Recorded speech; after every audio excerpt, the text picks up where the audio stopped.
Welcome to LinkedUp, Breaking Boundaries in Education, a podcast that focuses on what is happening in education today, connecting everyone to the movers and shakers that are breaking boundaries in the education arena. Welcome to LinkedUp, Breaking Boundaries in Education.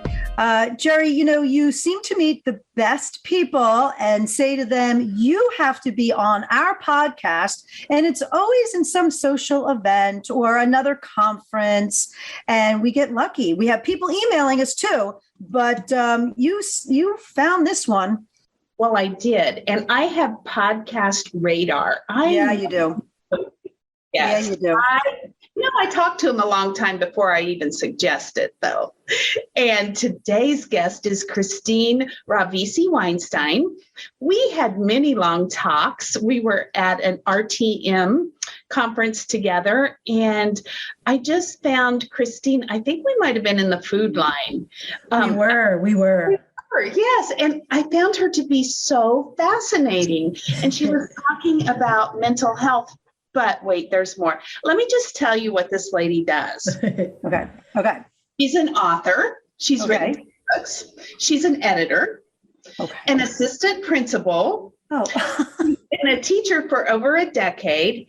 And she's a mental health advocate. And I think, aren't you a runner too? Yeah, I'm a runner too. And I'm a single mom of two. A single mom of what? Mm-hmm. Of two kids. Of two. Yep. Yes. They say busy people are the ones that get it done. And I don't know how you have a minute to yourself. Maybe you do, maybe you don't. But here's what's really fascinating about Christine. She's very, very brave. She has decided to tell her own mental health journey story, and she shares it in order, I believe, and if I'm wrong, tell me, I believe she shares it in order to help kids and other adults that have mental health issues to not feel like they're alone and to let them know that she understands what she's going through. I think that's very brave of an educator to stand up and tell their story in that way. And so I welcome you, Christine. Well, thank you for that. I appreciate it. Yeah, I mean, you seem to do it all. And I really think that, at first the books and the editor, and then to hear that you are an educator on top of that. Usually that's the whole thing, right? I was actually thinking the other day about this. Why is mental health still sort of a taboo thing? When can it be like the flu? No, it just needs to be something that is at the forefront that we we go to get go to the doctor for our eyes but we just need to have a place where, well, what are you doing about your mental health? Everyone has to be concerned about mental health, not to the point where it gets too late, right? Everyone needs to fill their cup, but then also just make sure that it's there. How do we do that? How do we make it not a taboo thing? I think the difficult thing is that you can't see it, right? And so everything else that we're sort of dealing with, you can see. And, it's the progress that you're making with it is obvious to others because it can be seen, right? Mm-hmm. If you break your arm, you put a cast on it, right? Like no one's going to look at you and be like, why can't you just will that bone to go back together? Like it's not the way it is. Right. And so these are all things that we can see in other people. Even something like diabetes, right? You can't look at a person and say like, oh, I see your diabetes. However, the symptoms that they experience as a result are just saying like, hey, I'm diabetic. You take insulin and we know what we need to do to help that person. Mental health, unfortunately, a lot of people look at it like, well, why don't you just get up and do something? Why are you having a bad day? We all have bad days, or we all have anxiety. Those are phrases I can't stand. I can't stand that because the bottom line is, we all have bad days, but not everybody has anxiety. Everybody gets nervous, sure, but not everybody suffers from clinical anxiety. And if you don't really understand what it's like to try to accomplish everyday things. If you had a physical disability and you were not an able-bodied person and you were expected to manipulate an able-bodied world, it would be really, really challenging, and people would see that. So people who have mental health issues like me are asked to make their way through a world that has this expectation that you're mentally well. And so it's a challenge every single day. You know, I tell people that just because I'm at work every day doesn't mean that it wasn't a challenge to get there, you know, and I don't mean like trying to get two little ones out of the house. I mean, the alarm going off and saying like, I just don't think I'm capable today. You know, I don't have the self-confidence. I don't have the strength, that type of stuff. So it's a lot of self-talk and conversation to try to get there. And Jerry, you're absolutely right. You know, it's a huge risk to share my story. I have received some backlash as a result of it, and that's been difficult. But I always just tell myself, if it helps just one person make a connection, then it's worth it. It's worth that risk. You know, my story is not the worst, right? There are definitely people that have had far more difficult experiences in their lives, but everybody's story is unique in some capacity. And if there's even one little aspect of my story that's relatable, then hopefully it can give someone else the strength to speak out. You know, I equate mental illness to like a bully, right? And when you're being bullied by someone, if you sit in silence, the bully's just going to keep on attacking you, right? It's not until you speak out against that bully, whether it's fighting back or saying something back to them, that it quiets them. And so some of it is self-serving. The more I talk about my experience and what I'm going through, I quiet my bully. It's a way of fighting back, and it gives me strength. So that's another reason that I do it. Well, you know, that makes me think too, like if people are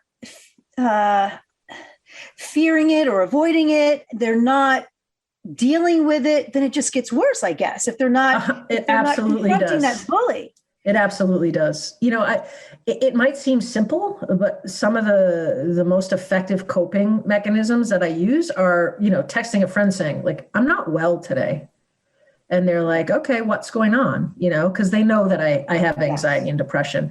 It's on the days when like I sit and I just say like, why am I feeling this way? Like, I want it to go away. Like, I should get up. I should do this. I should do that. I should do this. And I don't speak out or I don't reach out. That are the worst days. And you're right. The more quiet you are, the more it festers and the worse it gets. That's what your anxiety wants. I think it's going to get us to where Jamie was saying we need to be. I think once more professionals start to speak out and say, this is a part of my life that I deal with on a daily basis and I'm handling it, I think the more we will begin to move that needle to accept it. Yeah. So, you know, I present, you know, at conferences and whatnot. And the most difficult presentation I ever made was in December. I was asked to present in front of my own faculty. I'd never been so afraid and terrified to tell my story before. And people are like, well, how is that? You know, you wrote a book with your story in it. Well, I'm not in the presence of the people who read it. You know, when I present at conferences, there's an aspect of like, I might never see these people again. Like, I'm not going to have to face them tomorrow. But when you present in front of your own faculty, it makes it really real. Like, I'm going to have to see these people again. You know, their judgment of me might not be something that they can get past, whether their judgment of me is positive or negative or whatever the case may be. And I'm not sure I'd ever experienced quite the degree of nervousness I did that day, but the messages that I got from faculty and the people that reached out and said, oh my God, you too, was so unbelievably empowering. It made it all worth it. Like, I don't need people to come up to me and say, I'm sorry you went through that. But just knowing that there were people that were like, holy crap, like, not only is there someone else that deals with aspects of what I deal with, but my leader does. Like, the person in this building that is supposed to, you know, make us the best professionals we can be stood up and did that. It made it worth it. I mean, it's terrifying. I'm not sure I could ever do it again, but it accomplished what I wanted it to, which is it just made people say like, whoa, I got to give a voice to what I'm going through, and empowered them. They probably, you know, were able to hopefully identify some things in their lives, but then also for their students as well. I guess, you know, what are some of the things? So if people did want to confront their bully, what is it? Well, some people are afraid to do that. Some people don't know how to do that. Some people don't know enough to even do it because they may not know that they have clinical depression or that they have this ongoing anxiety. So what are some of the characteristics? What are some things that we need to look for? Well, it's hard to just sit here and say that there are certain characteristics to it, because what I've discovered is not only does anxiety and depression sort of fester in people differently, it can fester within one person in different ways at different times, right? So what I try to explain to people is that I have anxiety 100% of the time, every day of the week, right? It looks different all the time. So like right now you're looking at me and you're like, how's this person anxious? But below the desk, I've got this cord and I am trying to basically break it in half, right? So there's an aspect of my anxiety that's fidgety, right? So I shake my leg, I fiddle with things with my fingers, I'll pick my fingers, right? Like stuff like that. That's like a kind of a low-hanging fruit where my anxiety is concerned, because I can function and I can hide that. But maybe I'm not fidgety. So people are like, oh, she must not be anxious, but I might have a headache. My stomach might be upset. I might feel a little depressed. My heart might be racing, any number of things. Maybe I didn't sleep the previous night because I was fine. And then I went to bed and my mind started racing. There's all kinds of things. I think the best suggestion I can give to people is to give yourself grace. If you're not okay or you're not feeling okay, it's okay to say that. Admit it. You have to admit it. And I feel like there's this expectation that for us to say we're not okay, it means you're weak. It's the strongest thing you can say is, I'm not okay right now, right? I was having a really, really bad day at work a couple of weeks ago, and I picked up the phone, and one of my closest friends is an adjustment counselor in the building. I picked up the phone. She was like, hey, it was like a Monday. She joked with me. She's like, I'm proud of you for making it in today. And I said, I'm not okay. Do you have time to come down here? And she was like, okay, this isn't something she does. She knows I'm in a bad place if I'm actually going to reach out, but it all worked out. People have to be willing to say that. Part of my story, when I had my first child, I suffered from postpartum depression for almost 2 full years before I was treated for it. And what's still kind of numbing to me when I think about that part of my life is that 2 days after my son was born via C-section, and I was still in the hospital, one of the nurses came in to check on me, and I was crying, and I looked at her and I said, I'm not okay. And she looked back at me and she said, oh, don't worry about it. All new mothers feel that way. And I looked at her and I said, I need help. I'm not okay. And that nurse did not listen to me.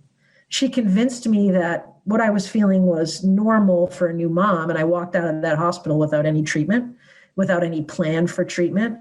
And it wasn't until 2 years later when I looked at my then husband and said, I can't continue living this way, that I took the initiative to go see a counselor and said, I've got to try something because I'm not okay. Is that what you would suggest for people to start advocating for themselves when they're not okay? Yeah, I think you need to say that because unfortunately we live in a world where people are almost too caught up in their own lives to really focus on everybody else. So if you're blessed enough to have someone in your life that knows you well enough that can look at you and be like, I'm concerned, that's great. But I really think we need to empower others, to self-advocate. And I say this to teachers I work with. I'm like, you've got to help kids be self-advocates, right? And they're like, well, they don't speak up for themselves. I'm like, well, of course, you're not going to go into class and be like, all right, who has anxiety? Raise your hand. That's not how it works. But, creating an environment that's empathetic and safe for students so that if they do say, hey, I'm not having a good day, that's self-advocacy. That's what we want. You're not going to solve their problem for them, but you can say, okay, we get it. We'll go easy today, or, don't worry about this quiz right now, whatever the case may be. And on the same lines, if you do see that someone appears to be off, ask a question. We make way too many assumptions in this world, right? Ask a question. In one of my presentations, I show some interviews I did of some of my former students where I asked them some questions. And so educators actually get to hear from students. And so one of the students talks about a story. It happens to be about me, where he was taking a test and he was really fidgety, right? And it's like I could see myself. He was shaking his leg. He was fiddling with his pencil. Really, really smart kid. I didn't bother him while he was taking the test. He finished it late. He needed some extra time. He passed it in. And I said, hey, Will. He goes, what? I'm like, by any chance, like, were you feeling really extra nervous or anxious during the test? He's like, yeah, how'd you know? I'm like, all right, like, let's have a conversation. I'm like, I noticed a couple of things. Like, I have anxiety and I do these things. So that's why I wanted to ask you, like, can we talk about it? Let's see if we can work through these things. And if I hadn't asked that, he would have just continued to suffer, right? He would have never kind of found his way out of it. So, when you talk about those reactions, I think of, that I can use those to identify a student who has ADHD. But that's not, do we have some commonalities between them? They're different. I don't know. I mean, I don't know much about ADHD. Like, I definitely don't want to speak about it. I don't suffer from that. My ex-husband does. And so what I can say is a major difference that I do know just anecdotally and from experience is that students or people who suffer from ADHD might be sort of fidgety and hard to kind of get kind of seated and focused. The difference is that once they find something of interest, you can't get them to stop, right? So like in living with someone that had a severe case of ADD, it'd get to a point where he wouldn't pay attention, wouldn't listen to me. And then the next thing you know, it's like he would be looking up something on the internet and like, I'd go, Ari. Like, it was like I wasn't in the room. Like, you could not pull him away. Someone with anxiety is not going to have an affect like that because their mind is constantly going because we're worrying about everything, that we're never going to just sit there and be completely focused, right? We're going to be more fidgety than that. So that's just anecdotally from my own experience. I'm not a clinician, so I don't want people to like take me at my word, but yeah. It was quite the household. Sense. Yeah, to have someone with ADD and anxiety living together. I guess that's why it didn't work out. But and people should ask questions when they notice this. But are there some things we need to make? I always worry about saying the wrong thing. Are there some things? Yeah. Don't say? There are a lot of things people say to kids that are anxious or nervous that drive me crazy, and people say to me, it makes me crazy. Don't tell someone that's feeling anxious that it's going to be okay or it's going to be fine. Because it completely dismisses what I'm feeling, right? Like I hate when people say that. It's like, you're not supporting me. You just want me to shut up. That's what that says to me. It's going to be okay. It's so like, let's move on to the next thing, right? And so if you say that to someone with anxiety, they're less likely to talk to you about it in the future because they know what they're going to get from you because you dismissed them. Don't say, everybody gets nervous. Again, it's dismissive of what they're feeling. Just breathe. I like to say like, yeah, no shit. That's what I'm trying to do. Right? Like, just breathe. Great. Thanks. Okay. Right. Right. Awesome advice. Way to go. I didn't think of that one. Anything of that kind of nature is going to make the person feel like you don't empathize with them. And really, like, I've said to people like, and I know you can't necessarily do this with students, but like, I just need a hug. Like, right? Like, think of some of the things that help people with anxiety. Weighted blankets, right? Like, why does a weighted blanket work? It's because like you feel safer, right? Like, I feel like there's something preventing the world from getting me. I feel like I'm in control, like I can't move, like it's a good feeling. And that's kind of like what a hug does, right? Like, I know for me, I can't really speak for others. I don't need you to solve my anxiety. I don't need that. I don't need you to take it away. I think that's the hardest thing for parents, right? Because when their child is suffering from something, right? Like, if your kid's afraid of snakes and there's a snake in the room, what are you going to do? You're going to get rid of the snake, right? You don't want your kid to be afraid, right? The kid could be crying. They could be screaming. They could be acting out because of the snake. You take the snake away, everything's fine. They could be doing the same thing, but it's anxiety. How do you get rid of that anxiety? That's all the parents want to do. They want to take it away. You can't take it away. And so you have to just be supportive, as difficult as that is, while still not catering to it. And that's a line that everyone has to find on their own. Oh, so it's sort of the bully too. So yes, you have to, so if you are a family member, a friend, a teacher, you also have to look at that as a bully of that person too. All right. I so think of this, right? Like if your kid's being bullied and then you go to the kid's parent and you say something, is the bullying going to stop? No, the bullying only stops when the kid stands up for themselves, right? So it's the same thing with anxiety. We see it all the time in education. A kid has anxiety in math class. So what's the parent request? Take them out of the math class, right? So the bully is still going to show up because the kid hasn't figured it out. The kid hasn't punched the bully in the nose and been like, no, I have a right to be here. I'm going to do this. You need to leave me alone. And so that's the issue, is there's no one solution to anxiety. It's kind of like, when someone's an addict and they need to go into rehab, they say you can force it, right? But unless that person's ready to do it of their own volition, it's never going to work. You can try to take all of the triggers away from someone with anxiety, but they're just going to manifest in all other sorts of ways. You're not getting at the root of the problem. And so, it's each individual's journey. You got to figure out what works for you. For me, it's no one thing.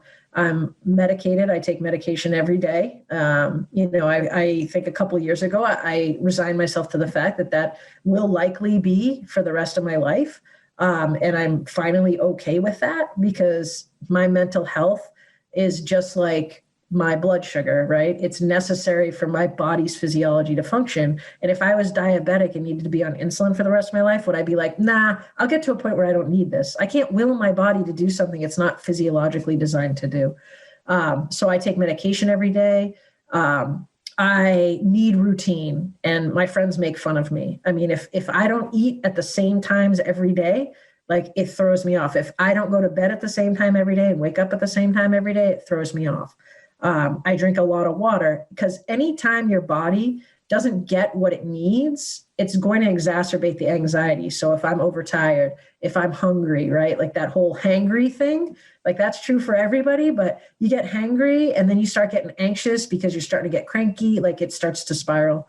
And exercise. So Jerry had mentioned I'm also a runner. And so people are like, you're crazy, you work out so much. And I mean, maybe there is some aspect of obsession to it, but if I didn't do that, then I'd be missing a piece of my puzzle and my mental health would be thrown off. So it's no one thing, it's a combination of all those things. But it's also taken me 41 years to figure it out, right? Like this wasn't just like, hey, Mama, I'm feeling anxious. And then she's like, do this, this, this, and this. And I was like, okay, yeah. Here I am. Yeah. Yeah. So I was thinking about that. I was wondering if the running was one of your coping mechanisms. There's your water. I'll drink my water too. But I usually have the whole gallon. That's like what I'm known for. Yes, I know. But I figured for the purposes of a podcast, I'd go with just a small. It's a little more civilized. Yeah. I actually, instead of the big gallon, I use a pitcher. instead. There you go. I just can't. Yeah. But I wondered if running was one of your coping mechanisms. How many books did you write?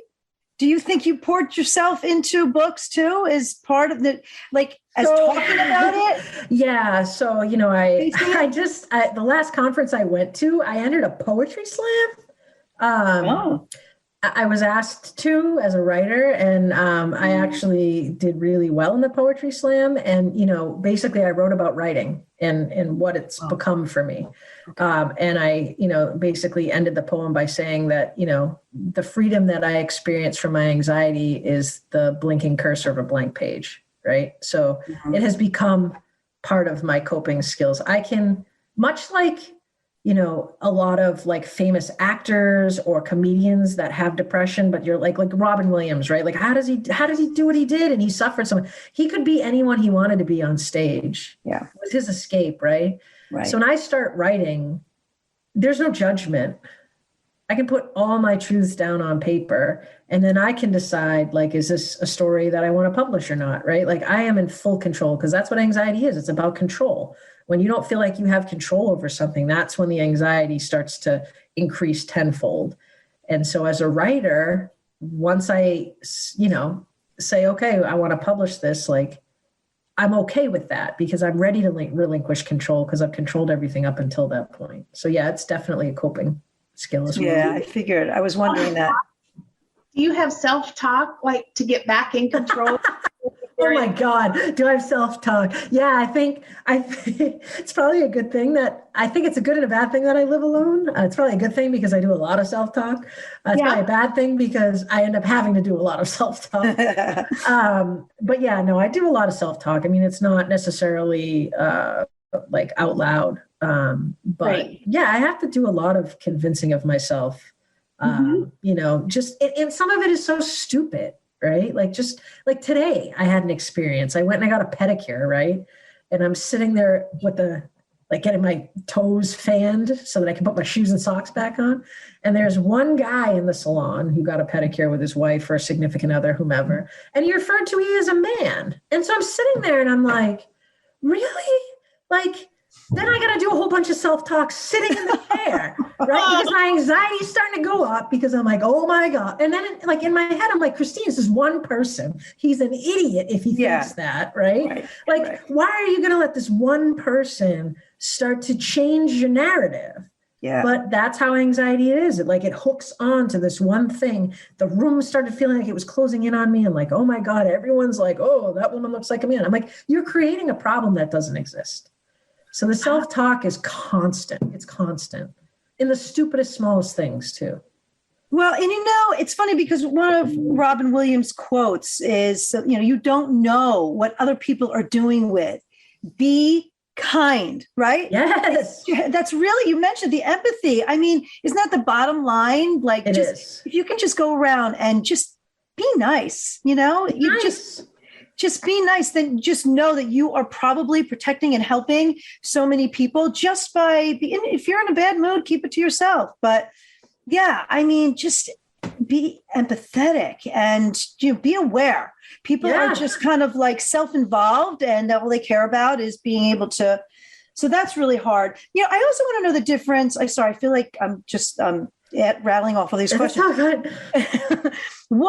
So do anxiety and depression always go hand in hand? Sometimes go hand in hand? What are we seeing that's different? I mean, I can't, again, I'm not a clinician, so I can't say that they always go hand in hand. They oftentimes do. And so what I can say about, my anxiety and depression is once one is triggered, the other gets triggered, right? So, when I start to get very anxious, it depresses me because it's like I start to have that negative self-talk where it's like, for God's sake, like, here you go again. Like, why can't you control this? Why are you thinking these things? You're all alone. And it's like all that stuff takes me down the depression rabbit hole, right? When I start to get depressed, I get anxious because it's like, am I ever going to feel better? Why don't I feel better? Oh my God, I got to go to work tomorrow and I feel this way. Are people going to know? People are going to look at me and be like, she's not well. So the degree of negativity that comes with both of them trigger the other. I think there are people that can suffer from anxiety and not depression and vice versa. But if I had to harbor, a non-clinical guess just from my own anecdotal experience, I would say I think that's exactly what it is. It's, you start to get anxious and that's depressing. And when you start to get depressed, you start to get anxious, like, oh, people aren't going to understand, they're going to question me, that type of thing. Yeah. I have a left field question for you. I was having this intense conversation with a school counselor, and she told me that what she's noticing is perfectionism in kids as young as kindergarten. And she said it's really debilitating to them because of this perfectionism. Is that tied with anxiety at all, or? Yeah, so perfectionism and control are anxiety. So I can share a couple of stories. So some kind of darker ones and then some like stupid ones now. So OCD, you talked about anxiety and depression kind of coexisting. OCD is a very common diagnosis to go along with anxiety because the OCD is a way to relieve the anxiety. So when you start to feel that anxiety, you become obsessive over things. So you do things over and over till you're satisfied that you don't need to. So for me, so let me talk about the perfectionism first before I go off into the OCD tangent. So when I was in high school, specifically my math class, I took a really intensive math progression of courses in high school. So back when, you could do the dirty word tracking, I was tracked in the highest groupings. And so there were 14 of us, and we had the same teacher for 4 years. And it was, basically college level math. So in my math notebook, I couldn't write with pen because didn't like making a mistake, because I didn't like the way crossing it out looked. And I couldn't use whiteout because I thought that looked like crap. So I needed to use pencil. But I don't know if you've ever experienced writing in a notebook with a pencil. Like when you write on the back of one sheet, the pencil on the front side of that sheet kind of smudges onto the back of the previous sheet. And I couldn't stand that. So in my math notebook, there was a blank piece of paper in between every piece of paper in the notebook so that the page could smudge onto the page I didn't need to read. So you might ask, like, okay, why didn't you just write on the front sides of the pages? Right? I don't know why I didn't. I think I still didn't like the smudge marks on the blank side of the page. Like I would still erase them. It just looked messy. So it had to be perfect. I would rewrite, like, you get summer reading. A lot of times kids have summer reading to do. We had to write journal entries on the books we were reading. I would rewrite them over and over until they were perfect and I didn't make mistakes. So summer reading I hated, not because of the reading. It's because I hated the written homework. This is before we all did everything on the computer, because I would have to rewrite it over and over. I mean, it would be the morning of the first day of school and I'd be rewriting like the last few journal entries because they weren't neat enough. So perfectionism it's better. I still experience a little of that. It's now more OCD tendencies than perfectionism. When you're in school, a lot of kids won't hand in an assignment until it's perfect. So they start failing classes and you're like, well, where's this work? Well, I just never turned it in. Well, why didn't you turn it in? Well, because I didn't think it was perfect. Oh my God, give it to me. Like, why are you feeling? Right. So now as an adult, I don't have that problem because I'm not a student anymore. But like I was working out in my home gym the other day and I have jump ropes that I keep in a bag and they hang on the wall. And I had used them and put them back and hung them on the wall. And I was doing my next exercise and I looked over and the bag was crooked and I had to stop what I was doing and go and adjust the bag. And after I did it, I was like, holy crap, like this is just my life. Like it's never ending. It always finds a way, right? Like, what does it matter that I move it? It's control. Like if something else in my day goes wrong, at least I can control how the bag hangs on the wall. Like, it's just, it like satiates the anxiety, if that makes sense. It takes it away for that second.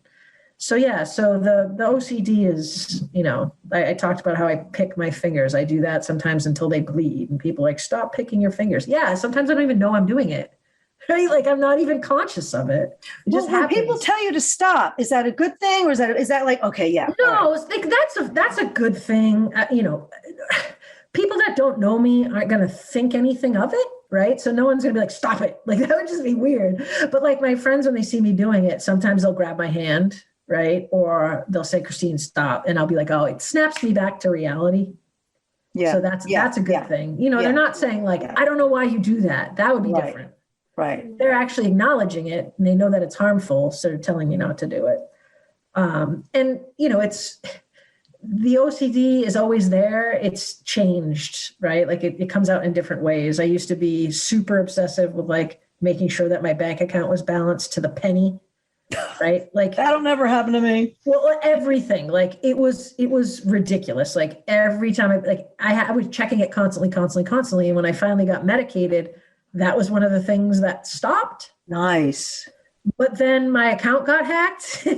And so like once everything was finalized, I was like, God damn it. Zoloft made my money get hacked, so now I like try to find a balance where like I check on it, but I'm not like obsessive over it. So it's a weird thing. So now I'm thinking, sorry, Jerry, I have one more question. I feel like I'm asking other questions. So you said, it kind of came at you after your first pregnancy. You identified some of these characteristics in high school. When did you really kind of say like, all right, there's a problem? Or was a doctor able to tell you, like, yeah, that's a really good question. So like now that I'm in the throes of my diagnosis and living with it and dealing with it, and, you know, I'm out about it, I can look back at so much of what I did as a kid even and be like, yep, that's what that was.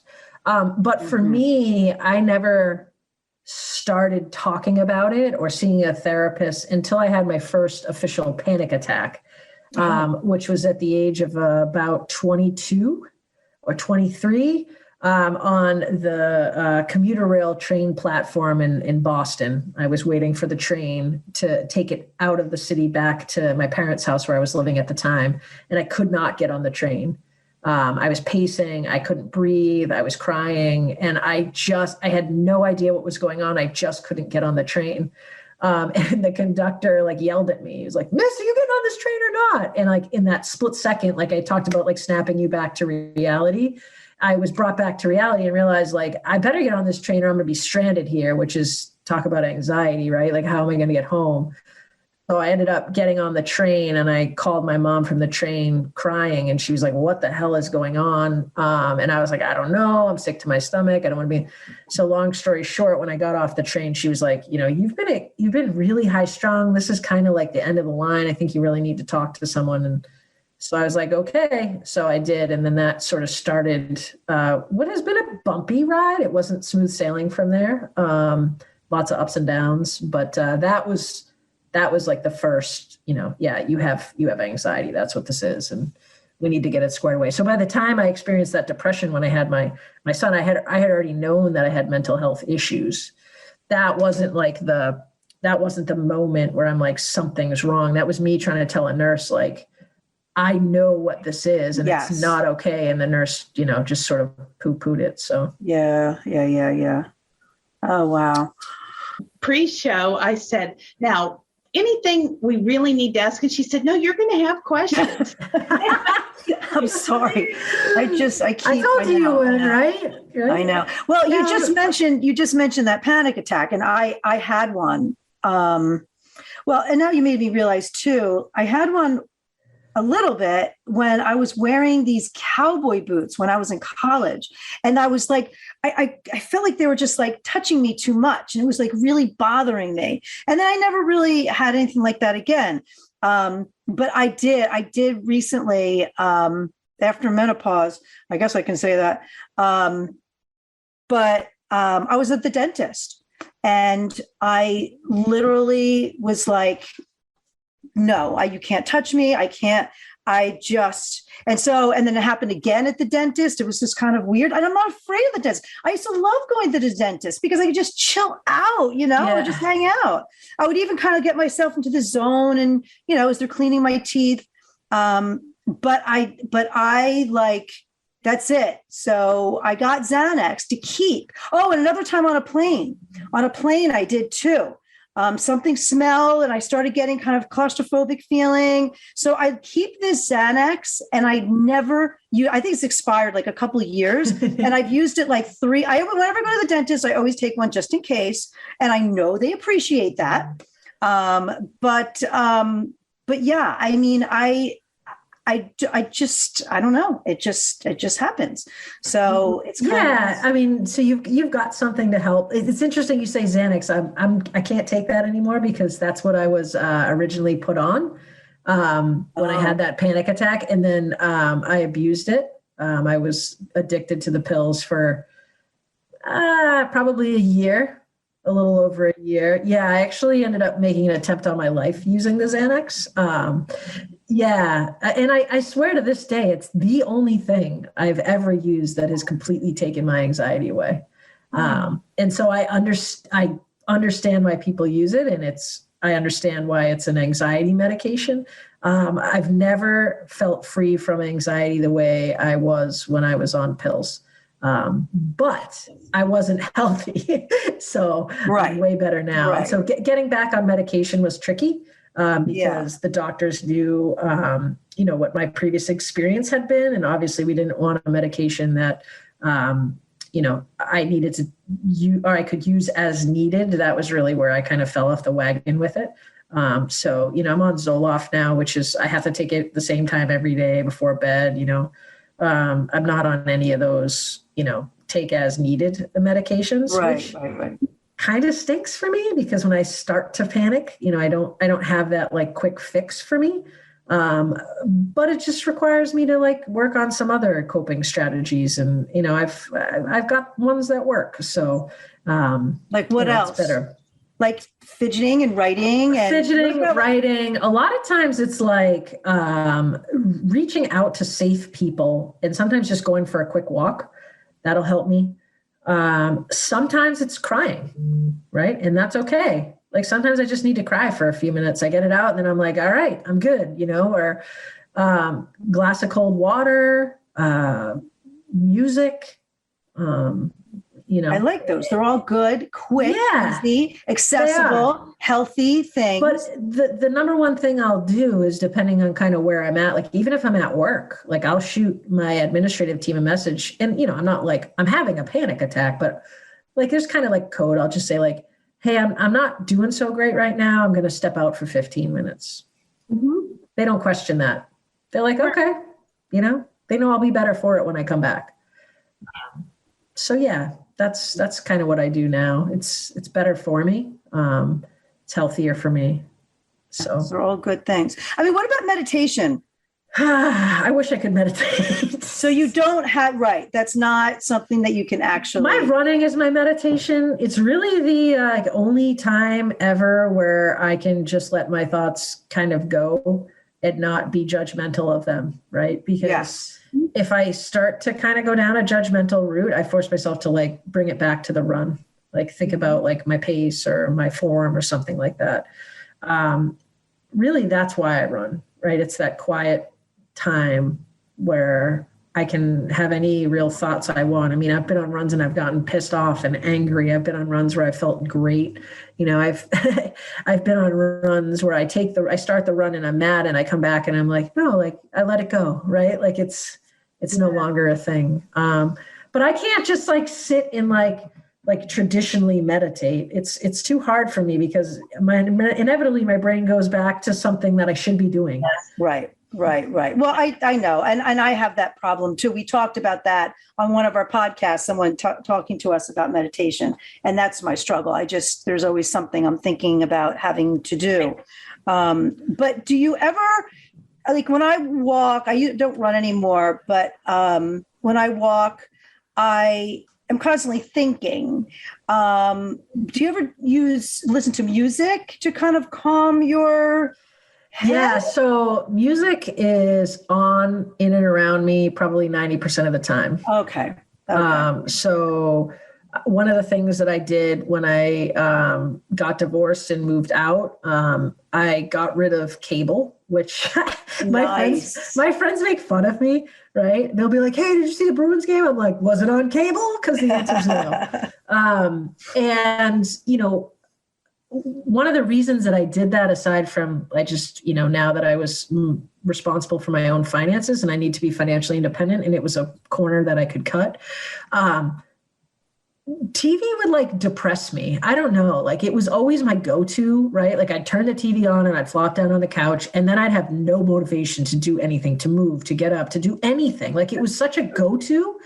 And then like I would do it and I'd convince myself it was because it was like, it felt like I had company in the house, right? Like the TV was on, I have company, but it always made me feel really lonely. Like all the shows on were things that like weren't my life, right? Like couples and families. And here I am like a single mom on the couch where my kids, I don't get to see for a week. Like, so there was nothing really good to come of it. It's forced me to do other things, right? I've started reading again a lot. I edit now. I go running. I work out. Sometimes, I have a deck of cards on my kitchen table, and sometimes I'll just sit there and play like old school solitaire, right? Like something for my brain, something for my mind. Yeah. And so people who are like, I don't know how you have so much time to do everything you do. Well, think of all the time that you spend just doing mindless things like watching television or whatever, right? Like instead of doing that, I'm doing these things. If you added up that time, it's hours a week, right? Yes. So that's just better for my head. And that doesn't mean that I don't like binge watch. Like I still have Netflix. I do own a television. So I will watch Netflix. I was just telling Jerry before this, I was watching Ozark before we did this podcast. So, I still do those things, but it forces me to not do it as much. Yeah. Sure. Yeah. Balance. Getting some balance.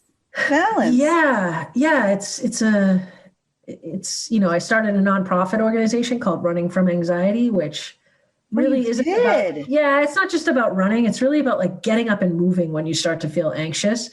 And the television was like a direct contradiction to my message for the nonprofit, right? Because that's what we do. We just sit and you start to feel anxious, but then you don't want to get up because you're lazy. So, right. Even if I'm like, I'm going to get up and put on some laundry, I'm moving. Mm-hmm. I feel better. I feel productive, and that makes me feel better about myself. Christine, this has been so enlightening. And we like to end the show with a question that's thought-provoking. And the question is this: through all of your work and being an advocate, writing books, what has become clear to you? What has become clear to me? I think what's become clear to me is that you get the furthest in life if you're just your authentic self. I love that. That is the truth. Yeah. Which is you. And I just think you are a beautiful person for sharing your heart. I just think it's amazing. I think thank you so much. Wonderful. Wonderful. Thank you. Thank you. Just sharing everything. You could tell. I think that people, it needs to be, just like you said, it's not tangible. It's not there. So people don't understand when other people are going through it, and people themselves may not understand if they're going through it. So we're only going to know if conversations like this exist. Yep. And I just think that you are, you're so brave to do it, but you make it so like, this is me. This is the way it is for so many people. And if we don't talk about it, it's always going to be taboo, and it's never going to get better. So you are that change maker. And I think you're amazing. I think you're amazing. Thank you. You're not nonprofit. Right? I love it. Yeah, your nonprofit, though, I want to make sure that we have, so we can put it in the show notes. Okay. Is there like a web page for it, or? Yeah. So it's just runningfromanxiety.org. Okay. Great name. Yep.